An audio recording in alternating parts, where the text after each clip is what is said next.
Hello namaskar and welcome to geography. My name is Siddharth. आज हम लोग भारत के भूगोल में ही अगले सेक्शन में पढ़ने जा रहे हैं तटीय मैदान। जैसा कि विदित है कि भारत के भूगोल को हमने शुरू किया था, उसमें भारत का एक सामान्य परिचय देते हुए भारत की लोकेशन और भारत के जितने भी जियोग्राफिकल इन्फॉर्मेशंस हैं उनको हमने कुछ 3-4 वीडियो के माध्यम से कवर किया था। उसके पश्चात जो हम लोगों ने कवर करना शुरू किया था वो है भारत का फिजियोग्राफिक डिवीज़न या भूभौतिक विभाजन।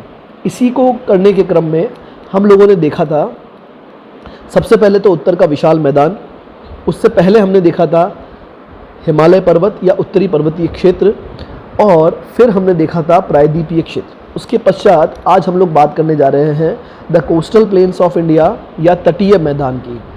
तो इसका एक सामान्य परिचय मैं एक बार आपको पढ़ देता हूँ कि तटीय मैदान भारतीय प्रायद्वीप को पूर्व एवं पश्चिम से घिरे हुए हैं। भारत के तटवर्ती मैदान के निर्माण में समुद्र क्रिया और नदीय क्रिया दोनों का ही बराबर योगदान रहा है। इन मैदानों को पश्चिमी तटीय मैदान और पूर्वी तटीय मैदान में विभाजित किया जाता है, परंतु पश्चिमी तटीय मैदान और पूर्वी तटीय मैदानों के बीच अंतर को स्पष्ट रूप से देखा जा सकता है। इससे पहले कि हम लोग ये शुरू करें, कुछ इस वाले सेक्शन की हम लोग इस वीडियो के माध्यम से चर्चा करने जा रहे हैं। इस वाले सेक्शन में आप थोड़ा सा देखिएगा कि हम लोग बेसिकली बात करेंगे, इस वाले हिस्से को हम लोग कहेंगे वेस्टर्न कोस्ट और इस वाले हिस्से को हम लोग बात करेंगे द ईस्टर्न कोस्ट या पूर्वी तटीय मैदान। तो यह है ये वाला, और पश्चिमी तटीय मैदान है ये वाला। क्लियर है? तो पूर्वी और पश्चिमी तटीय मैदान के बीच में कोई एक बहुत बड़ा अंतर है। बेसिकली सबसे पहले आपको ये पता होना चाहिए तटीय मैदान होते क्या हैं। ऐसे मैदानी भाग, सबसे पहले मैदान वो है जहाँ पे सबसे कम उच्चावच पाए जाएंगे, एक समतल सतह होगी। ठीक है, तो फिर हम लोग बात करते हैं कि बेसिकली ऐसे मैदान या ऐसे समतल उच्चावच वाला क्षेत्र जो कि समुद्र तटीय क्षेत्रों के समीप स्थित हो वो कहलाएगा तटीय मैदान। अब भारत में दो भाग हैं जो समुद्र के समीप सीमा लगाते हैं, एक तो अरब सागर वाला पश्चिमी तटीय मैदान और बंगाल की खाड़ी वाला पूर्वी तटीय मैदान। तो इस चित्र के माध्यम से आप देखेंगे कि ये दोनों के दोनों तटीय मैदान हैं जिनके विषय में आज हम लोग चर्चा करेंगे। इससे पहले मैं आपको इसका एक सामान्य परिचय दूँ, उससे पहले मैं आपको बताऊं ये दोनों के दोनों तटीय मैदान कहीं पर उमज्जन मतलब पानी से बाहर आना, कहीं निमज्जन मतलब धरातल का पानी के अंदर डूब जाना के प्रमाण परिलक्षित करते हैं। जैसे मैं आपको बात करूं, गंगा एवं कृष्णा नदी के बीच उत्तरी सरकार का जो तट है, जो गंगा और कृष्णा नदी के बीच का उत्तरी सरकार का जो तट है जिसे हम लोग उत्कल तट कहते हैं, ये निमज्जन का प्रमाण प्रस्तुत करता है। वहीं कृष्णा का डेल्टा से लेकर कन्याकुमारी तक जो कोरोमंडल का तट है वो उमज्जन का प्रमाण हमें प्रस्तुत करता है।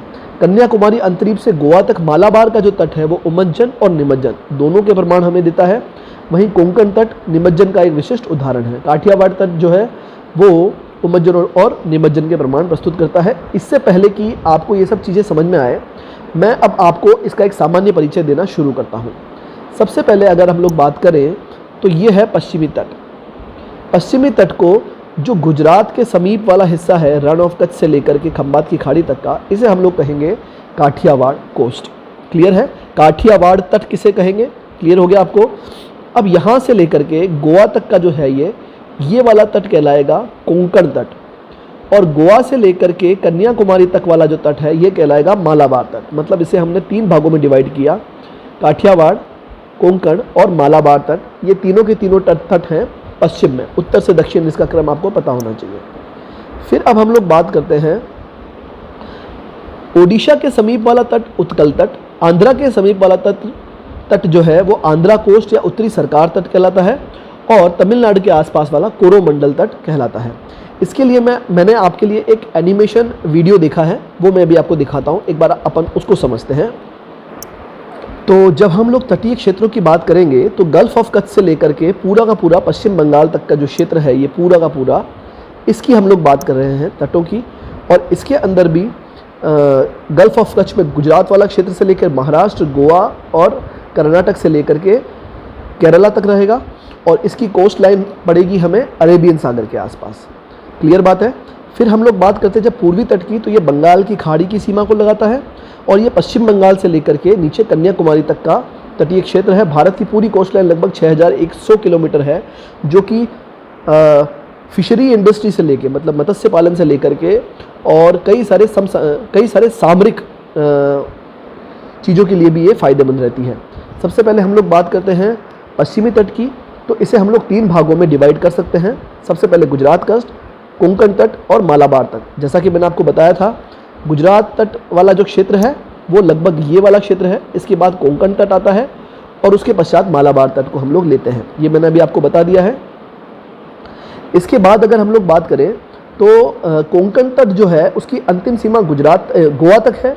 गोवा से शुरू होता है मालाबार तट। कोंकण तट में ऑयल इंडस्ट्री बहुत फेमस है, यहाँ से तेल शोधन का कार्य और तेल निकालने का कार्य किया जाता है। जबकि मालाबार तट जो है बहुत ही सुंदर पश्च जल या लैगून जलों या लैगून झीलों के लिए प्रसिद्ध है, जो कि केरला के पश्चिमी तट पर अवस्थित है। क्लियर बात है।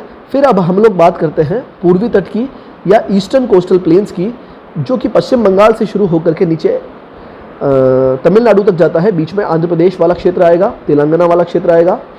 ये बे ऑफ बंगाल से सीमा लगाता है, और बे ऑफ बंगाल से सीमा लगाने के क्रम में जब हम लोग देखेंगे, इसे बोलेंगे उत्तरी सरकार तट, जो कि सबसे उत्तर में है, और दक्षिण वाले को बोलेंगे कोंकण तट। क्लियर है। इसमें कावेरी, कृष्णा, गोदावरी, महानदी और बहुत सारी रिवर्स अपना अपना डेल्टा छोड़ती है। तो डेल्टा छोड़ने के क्रम में यहाँ पर बहुत ही इंपॉर्टेंट जलोढ़ मैदान निर्मित होते हैं।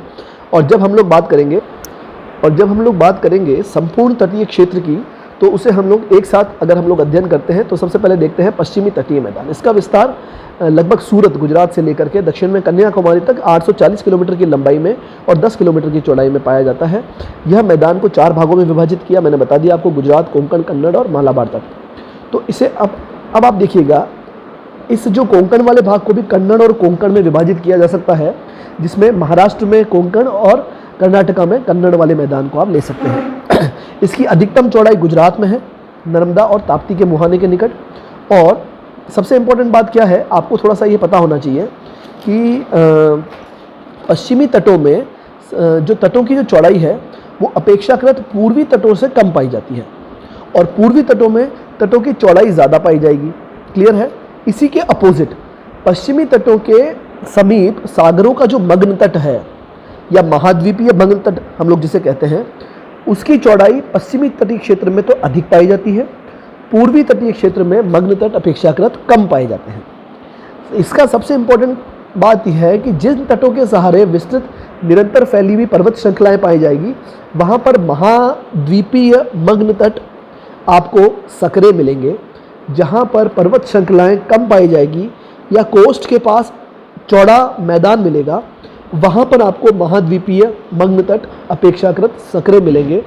इसमें से प्रतियोगिता परीक्षा में प्रश्न बैठ सकता है, प्लीज़ आप इसे तैयार कीजिएगा। बात करते हैं मालाबार तट, जहाँ पर लैगूनों की अधिकता है।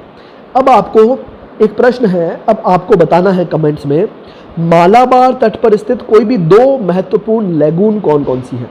क्लियर है। फिर हम लोग बात करते हैं पश्चिमी तट पर बहने वाली जो रिवर्स है वो तीव्रगामी है और अपेक्षाकृत छोटी है। कारण क्या है? बिकॉज पश्चिमी तट जो कि घाट के समीप है वो तीक्ष्ण होता है ना, कगार जिसे बोलते हैं हम लोग, स्टीप स्लोप लिए हुए है। तो जो भी रिवर अगर बह करके आएगी तो वो तीव्र ढाल से बहती हुई नीचे उतरेगी, तो उसका बहाव क्षेत्र हो जाएगा छोटा और उसकी गति हो जाएगी तेज। फिर चूंकि रिवर का बहाव क्षेत्र कम था, गति तीव्र थी, तो बहते हुए सीधे सागर की तरफ गई, तो मलबा उसने कम से कम या अवसाद का निक्षेपण कम से कम किया। तो ये भी एक कारण है कि ये तट अपेक्षाकृत कम चौड़ा पाया जाता है। इस तटीय क्षेत्र में ज्वारनद मुख पाए जाते हैं, जिसे इंग्लिश में एस्चुरी कहा जाता है।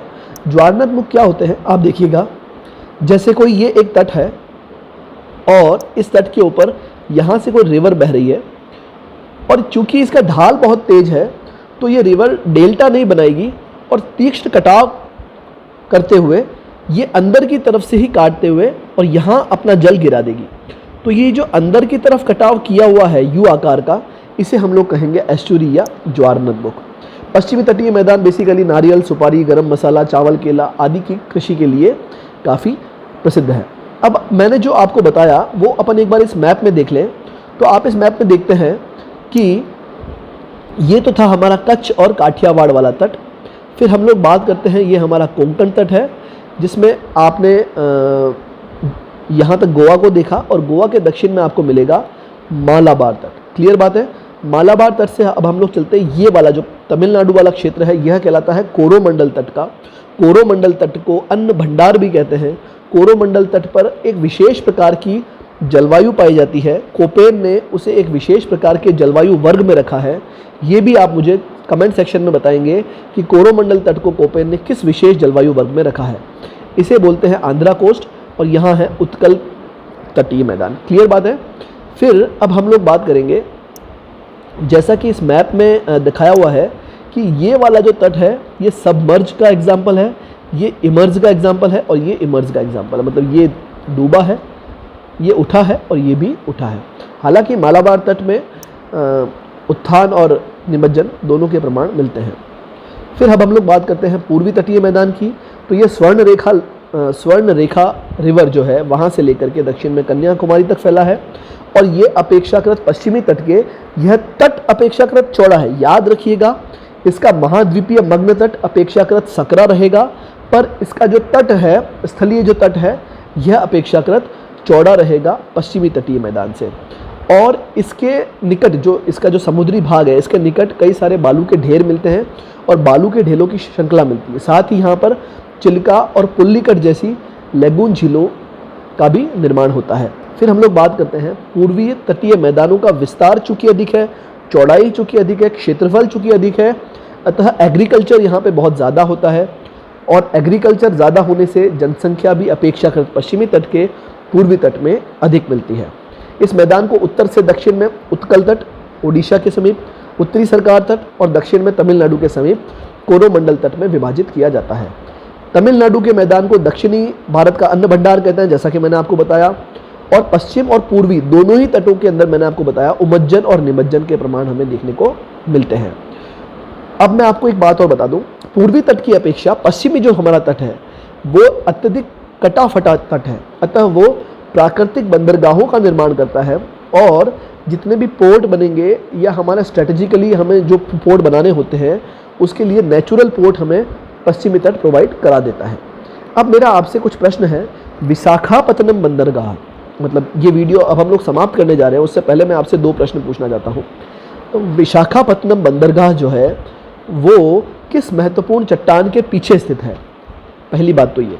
दूसरा प्रश्न ये है, पूर्वी तट पर स्थित लेगून झीलों के नाम बताने हैं, वैसे कि मैंने आपको वीडियो में बता दिया है, परंतु कौन सी झील किन किन राज्यों से सीमा लगा रही है आपको वो बताना है। तीसरा, श्रीहरिकोटा द्वीप के बारे में आपको बताना है, किस राज्य में आता है और किस झील से यह संबंधित है। तो ये हो गया हमारा कोस्टल प्लेन्स ऑफ इंडिया। मिलते हैं नेक्स्ट वीडियो में। Thank you very much.